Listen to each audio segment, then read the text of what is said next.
blablabla.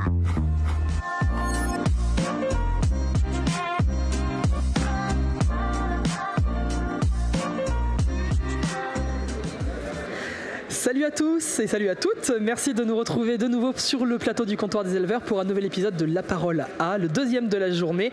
Je suis ravi parce que là on va parler d'un vrai sujet et qu'on n'a pas l'habitude d'évoquer quand on parle agriculture ou quand on parle élevage, c'est celui de l'apiculture et on en parle avec notre invité du jour, celui à qui on va laisser la parole A, c'est Sébastien Lalisse. Bonjour Sébastien.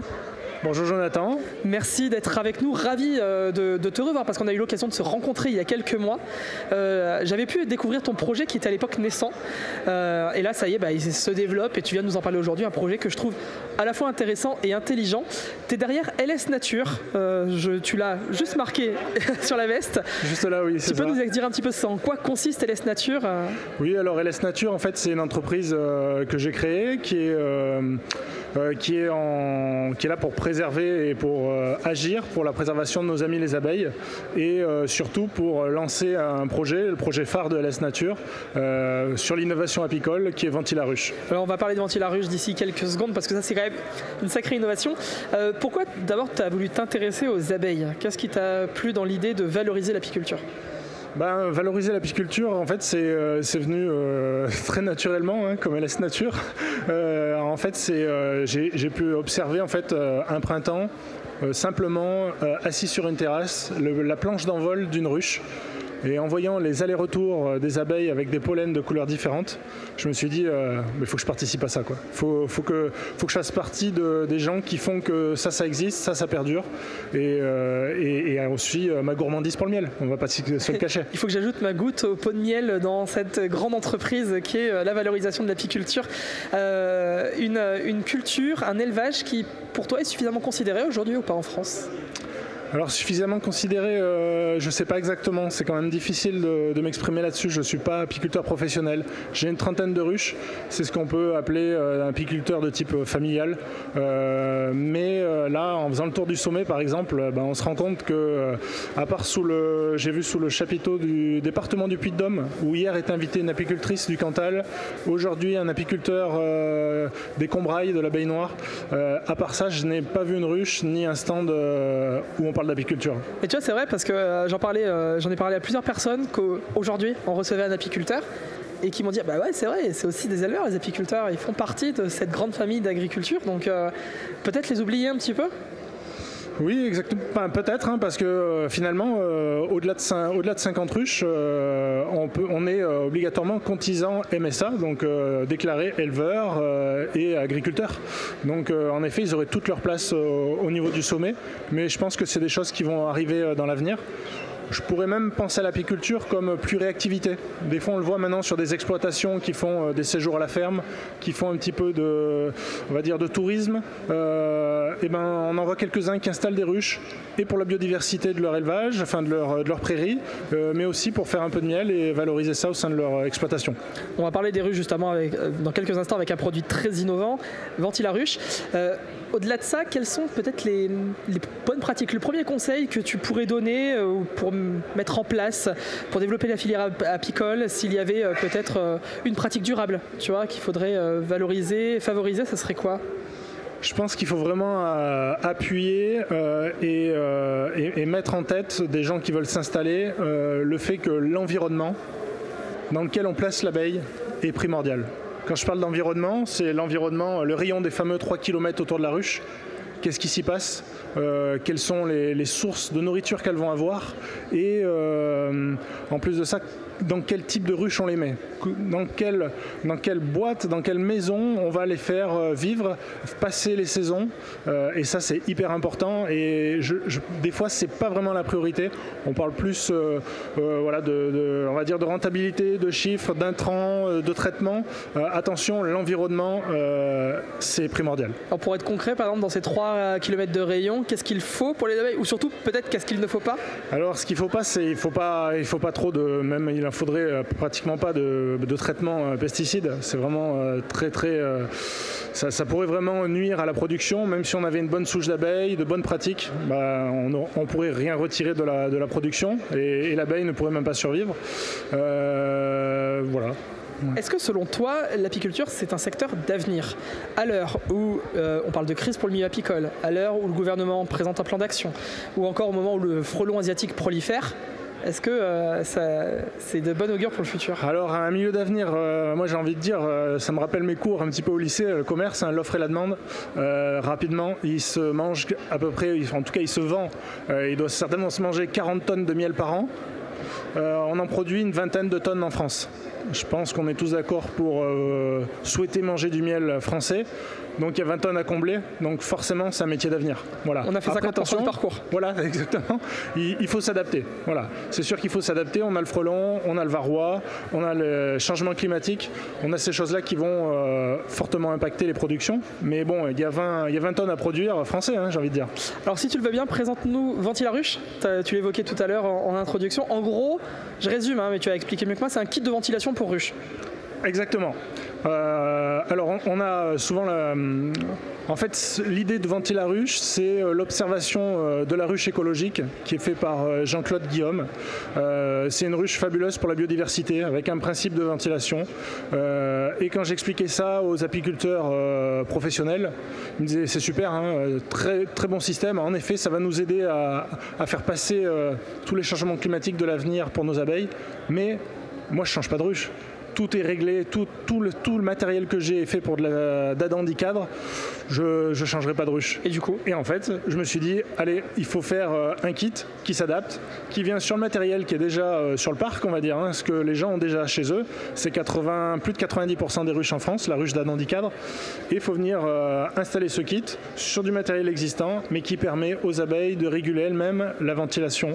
Et quand elles régulent la ventilation, elles agissent sur les deux paramètres principaux au sein de la ruche, qui sont la température et l'humidité.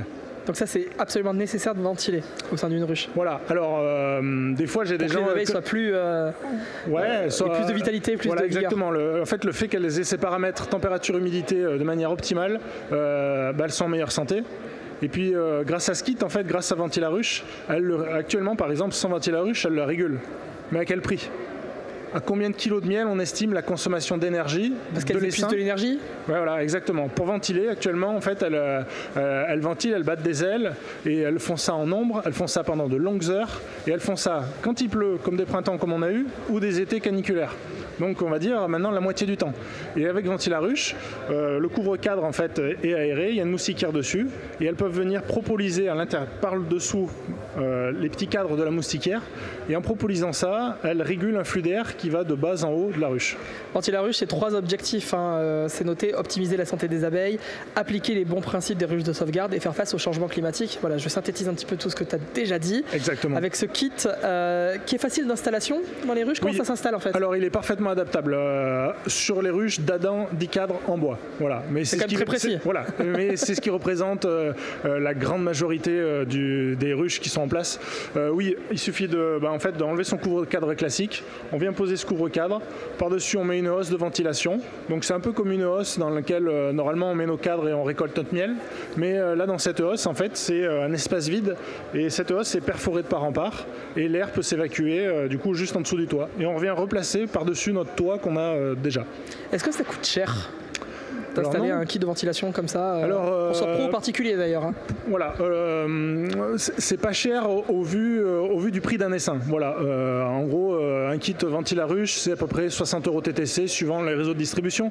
Mais quand on sait qu'un essaim, c'est entre 130 et 180 €. Là, mon but, c'est de travailler aussi dans la durabilité. C'est de faire que votre essaim, que l'essaim de l'apiculteur, on n'ait pas à le changer tous les 2 ans parce qu'en fait, il n'a pas à accepter le mois d'août en plein soleil ou l'automne pluvieux. Alors ça, ensemble, Sébastien, on va ouvrir des ruches, si tu veux bien. Je t'ai préparé des petites ruches. J'ai pas amené mes affaires. Alors tu as la ruche numéro 1, la ruche numéro 2, la 3, la 4 et la 5. Je vais te proposer déjà d'en prendre une première. Et derrière, tu vas voir, il y a une petite question qui t'est réservée et à laquelle on va te demander de répondre. Ça, c'est sur les ruches, donc ça devrait aller. Ouais, normalement. Tu choisis laquelle ? La ruche numéro 5. La ruche numéro 5. Alors je l'ouvre, je fais tout à une main. Hop, la ruche numéro 5. La voici, je vais ramasser mes petits papiers. Comme les hôtels, existe-t-il des ruches 4 étoiles ? Oui, il existe des ruches 4 étoiles. C'est celles qui ont une ventilaruche entre le corps de ruche et le toit de ruche. Et ça change quoi pour les abeilles d'avoir une ruche tout confort? D'avoir une ruche tout confort. Le but d'avoir une ruche qui est vraiment adaptée et qui est confortable pour les abeilles, c'est qu'elles soient en bonne santé. Quelqu'un qui est en bonne santé, c'est quelqu'un qui produit et qui demande peu d'intrants. Il va demander peu de médicaments et il va demander peu de sirop au printemps, voire l'hiver. C'est quelqu'un qui va être durable et c'est l'idée. Voilà. Allez, une autre ruche, on ouvre laquelle? La 4. La 4. Tu pars de la fin? Oui, voilà. Est-ce qu'une ruche, c'est facile à entretenir? Alors oui, une ruche c'est facile à entretenir, voilà, ça demande du temps, un peu d'application. En gros une ruche, tant que l'essaim est dedans, on va dire, on a déjà fait le boulot en amont, mais c'est quand entre deux essaims, on va dire, ou lors de l'installation, un petit peu de peinture adaptée aux productions apicoles, passer la flamme à l'intérieur pour éliminer tout ce qui est parasite de l'ancienne colonie. Voilà, c'est à peu près ce qu'il y a à faire. Autre ruche? La 2. La 2. Hop, alors la 2... Comment choisir la ruche idéale? Alors, ouais, ça c'est une super question et ça me fait plaisir de pouvoir développer un peu là-dessus. Parce que Ventilaruche, et là on parle souvent de la ruche d'Adendicadre, mais attention, suivant l'apiculture qu'on souhaite réaliser, on n'est pas obligé d'aller sur une d'Adendicadre. Je prendrai par exemple, pour comparer, si on fait un petit peu d'élevage en montagne sur on va dire, je sais pas moi, de l'aubrac, on n'a peut-être pas besoin du tracteur du céréalier qui travaille en plaine. La ruche d'Adendicadre, c'est avant tout une ruche de production. C'est pour quand même faciliter le travail de l'apiculteur. Si on veut sauvegarder la biodiversité, récolter du miel uniquement pour sa famille en cercle très restreint, il existe la ruche écologique, la ruche varée, il existe la ruche paille, la ruche tronc. Il existe plein de types de ruches en fonction de sa région, de ses abeilles, de l'environnement dans lequel on va les placer et surtout de ses objectifs. Une dernière? La 1 ou la 3? Allez, la 1. La 1. La 1, est-ce qu'une bonne ruche, ça donne un meilleur miel? Oui. Et oui, parce qu'une bonne ruche fait que les abeilles sont en bonne santé, comme je l'ai expliqué tout à l'heure, sont pleines de vitalité. Et du coup, quand on est plein de vitalité, on est prêt à aller explorer à gauche, à droite pour trouver du nectar plus diversifié et de meilleure qualité. Tu l'as dit, Sébastien, tu n'es pas apiculteur professionnel, mais tu travailles avec eux main dans la main aussi, notamment avec ce système de ventilation. Comment on arrive à valoriser la filière, notamment pour les jeunes générations? Est-ce que c'est un milieu qui peut plaire, qui peut séduire? On parlait tout à l'heure de secteur d'avenir, justement. Quel pourrait être l'argument un peu pour attirer les jeunes à se lancer dans l'apiculture? Moi, je trouve le premier argument pour se lancer déjà dans l'apiculture, surtout si on veut en faire son métier, c'est qu'il y ait des débouchés. Je l'ai dit tout à l'heure, il reste 20 tonnes à combler, 20 tonnes de produits à produire français en miel. Il existe, je trouve, les consommateurs reviennent de plus en plus à des miels à l'ancienne, des miels pressés, des pains de cire, enfin des pains de miel, donc vraiment où on a la cire, où on croque à l'ancienne, on a la cire et le miel qui se mélangent en bouche. On a de la restauration haut de gamme qui recherche des miels un peu particuliers. Pour moi, il y a beaucoup de débouchés et après, comment ne passer à côté du fait d'être calé au fil des saisons, d'avoir vraiment une saisonnalité, d'avoir vraiment un gros rush au printemps et durant l'été, d'avoir une période un peu plus calme où on peut refaire une autre activité sur l'hiver. Je trouve que c'est vraiment des domaines où il y a de l'avenir parce qu'il y a du débouché et on est vraiment inclus dans notre environnement. Voilà. En gros, venez, on est bien et il y a du boulot. Oui, voilà, exactement. Tu sais qu'à la fin de chaque interview, on a 30 secondes à offrir à l'invité. Là, c'est bien, on a encore un peu plus de temps. Et je sais que tu as un sujet qui te tient particulièrement à cœur et que tu avais envie d'évoquer aujourd'hui. Si ta carte blanche t'était offerte maintenant, tu nous dirais quoi, Sébastien? Merci Jonathan pour cette carte blanche. Si j'avais quelque chose à dire, ça serait vraiment pour lancer un peu la carte blanche, ça serait surtout n'hésitez pas, si l'envie vous dit d'agir avec l'abeille, qu'il existe à chacun son apiculture. En fonction de votre environnement, de votre volonté, du temps que vous voulez y consacrer, des quantités de miel que vous voulez faire, de la sorte la race d'abeilles que vous voulez utiliser, vous avez une multitude d'apicultures qui s'offrent à vous et vous pouvez pratiquement toutes les pratiquer. faut se former, faut se renseigner, faut s'équiper. Il existe tout un tas de matériel. Il ne faut pas hésiter à être curieux et aller chercher du matériel un peu plus rare pour suivant ses envies et ses ambitions, parce que souvent on nous propose des choses qui sont assez classiques et c'est peut-être pas cette apiculture-là qui vous fait rêver. Peut-être que vous voulez quelque chose de plus naturel, peut-être que vous voulez quelque chose de très classique pour pouvoir échanger avec les autres. Voilà, c'est vraiment remettre en tête que vous pouvez passer à l'action et que vous trouverez votre apiculture. Voilà. Et ça, c'est même pour les gens qui ne sont pas professionnels. Oui. Même le particulier chez lui peut avoir sa propre ruche. Exactement. Tu fais bien de le rappeler. On va se remettre en tête qu'en France, il y a à peu près 70 000 apiculteurs. 65 000 sont des apiculteurs comme moi, donc entre 0 et 50 ruches, des apiculteurs dits familiaux. Donc c'est ceux-là qui agissent aussi pour la biodiversité autour de chez nous. Le nombre est important, c'est clair. Comment on peut justement trouver l'apiculture idéale pour soi? Est-ce qu'il y a des sites qui référencent ça? Est-ce qu'il y a un diagnostic à faire? On fait quoi? Faut voir un petit peu les atomes crochus qu'on a. Si on a des atomes crochus avec plutôt le scientifique, plutôt le naturel, les innovations, ou alors carrément à l'ancienne, je veux faire comme mon arrière-grand-père, avoir une ruche paille. Avec ça, je trouve que maintenant les réseaux sociaux et Internet nous donnent quand même un panel extrêmement large sur les types d'apiculture et pas hésiter à aller se former. Enfin, moi j'ai été me former sur de l'apiculture traditionnelle, sur de l'apiculture écologique. Voilà, c'est ce qui permet on va se former aussi... chez les apiculteurs directement? Comment? On se forme chez les apiculteurs directement? Voilà, chez les apiculteurs et des associations aussi. On a des associations écologiques. Moi j'ai été me former chez Permaterra, qui est dans le sud de la France, à Céré, moi j'ai passé 2 jours qui ont bouleversé ma vie. J'ai découvert un autre type d'apiculture et puis finalement je l'ai mixé avec l'apiculture des Combrailles, celle qui est vers chez moi, avec mon abeille noire, avec mes hivers longs, tout en se formant à Céré. J'ai fait un mix avec mes Combrailles et il s'est trouvé que du coup j'ai défini mon apiculture, j'ai défini ma méthode de production de miel, je fais un miel pressé et il a trouvé son public et j'ai jamais assez de miel pour mes clients. Donc et ça y est, un apiculteur heureux avec beaucoup de boulot. Oui, mais alors une année comme ça, je vais dire un apiculteur heureux parce que je suis pas professionnel. Je pense que les professionnels ont passé une très mauvaise année. Voilà, on appelle l'année des 13 lunes, c'est pas pour rien. Ils en ont vraiment bavé. De la pluie, du mauvais temps, très peu d'été. Voilà, pour eux, je pense que... Mais en tout cas, pour les apiculteurs familiaux, on va dire, moi j'ai fait une bonne année. On pense aux apiculteurs et on pense à l'ensemble aussi des éleveurs et des agriculteurs qui cette année ont vécu une année quand même très compliquée. Oui, je crois que c'est à tous les niveaux. Et voilà, le sommet de l'élevage, ça met un peu de baume au cœur pour ça. Merci beaucoup Sébastien Lalisse d'avoir été avec nous. Merci à vous de nous avoir suivis pour ce nouvel épisode de La Parole sur le comptoir des éleveurs. À retrouver sur le site internet, sur le compte Insta et aussi sur l'ensemble des réseaux sociaux. Nous on se retrouve demain pour un prochain épisode. À plus tard.